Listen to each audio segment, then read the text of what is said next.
Hi everyone, Suzanne here. How are you? Here we are. It's almost December, and I'm looking at my tree, and he is laid bare, as am I. And so my message to you today is along the lines of what we've been talking about, which is disillusionment, which is about who have we left out from our table of forgiveness, who is in our past or even in our future that we're not allowing to be at the table. What parts of ourselves have we exiled? Not by any fault of ours or anyone's really. It's just part of the human condition that we push away. Things in ourselves, aspects of ourselves and other people that we perceive as dangerous or threatening or just overwhelming. And there's a lot to be overwhelmed about. We come into this world, into a very overwhelming world. And it's quite astonishing that we manage to love and receive love in spite of that. So I want to offer you a little context today. I'm big on context these days because I've been doing a lot of training and reading and contemplating on issues of trauma, but more importantly right now, the intergenerational trauma, and just sort of the cultural trauma that has happened. And I think what I'm seeing is, yes, certainly personal trauma and intergenerational trauma, but I'm also seeing the cultural trauma. And so I want to share with you one of my favorite people, Stephen Jenkinson. I have frogs this morning. Stephen Jenkinson. And he talks about, in this book of his, can you see? Is it? Oh. I don't know if that even makes sense. His book, Die Wise. It's a very rich book.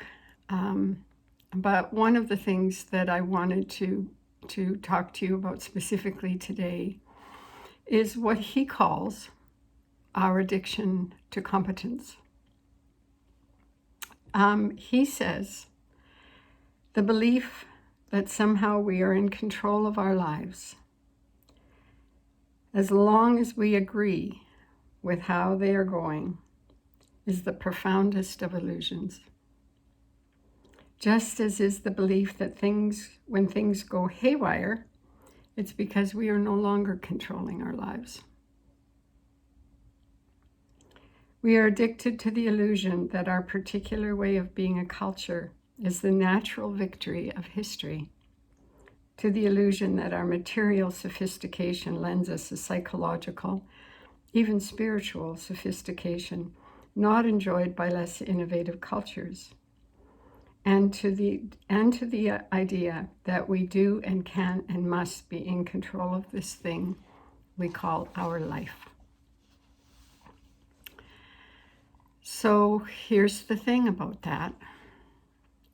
I, like most of us, have been addicted to this competence, which has reduced myself and the people that are around me and life itself to a project. And so as I'm confronted with the limitations of life, my limitations as a human being to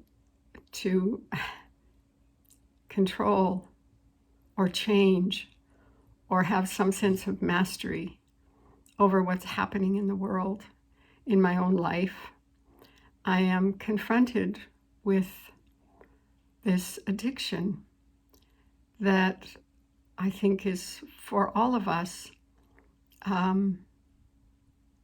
doorway to heartbreak, because we're limited. We have broken bodies, or we have broken spirits, or we have unrequited love that we're not receiving in life, what we think we need, and quite possibly what we do need.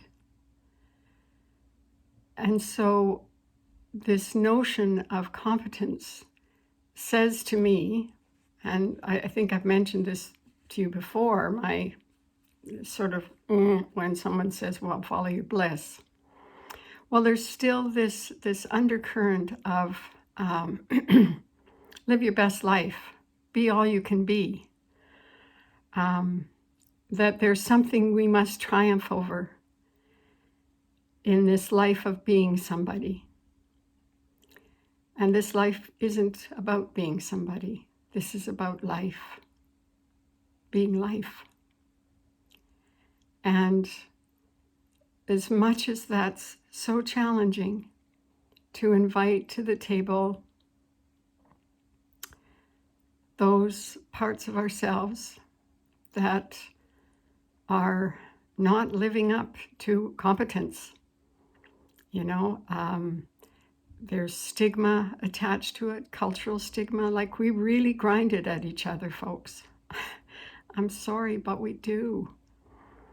We do. It's so pervasive that we don't even see it. And we walk around behind our masks with our broken heart, hiding, I think, our incompetence, hiding our frailty, hiding our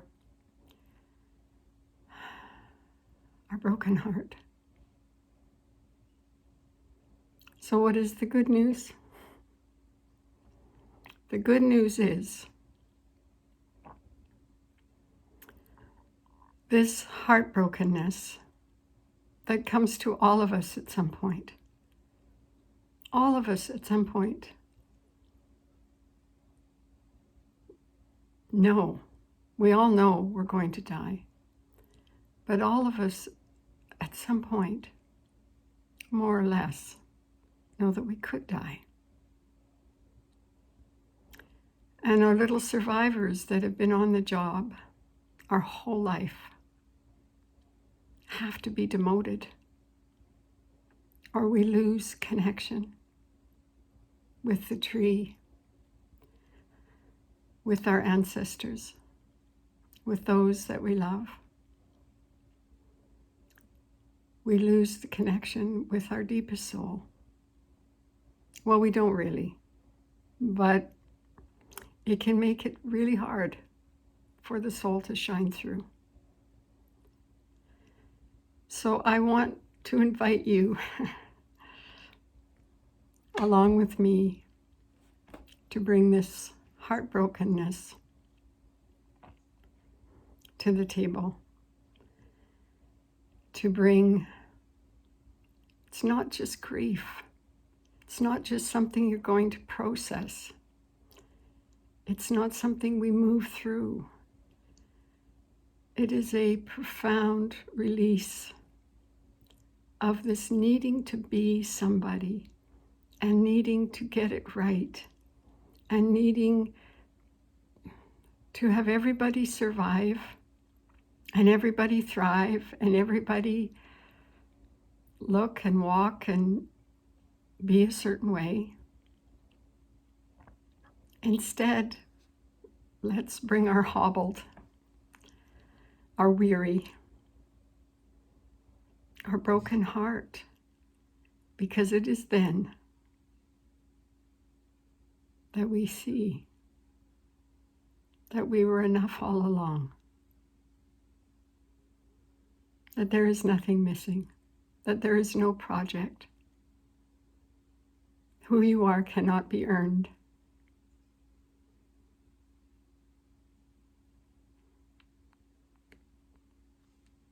Bye for now.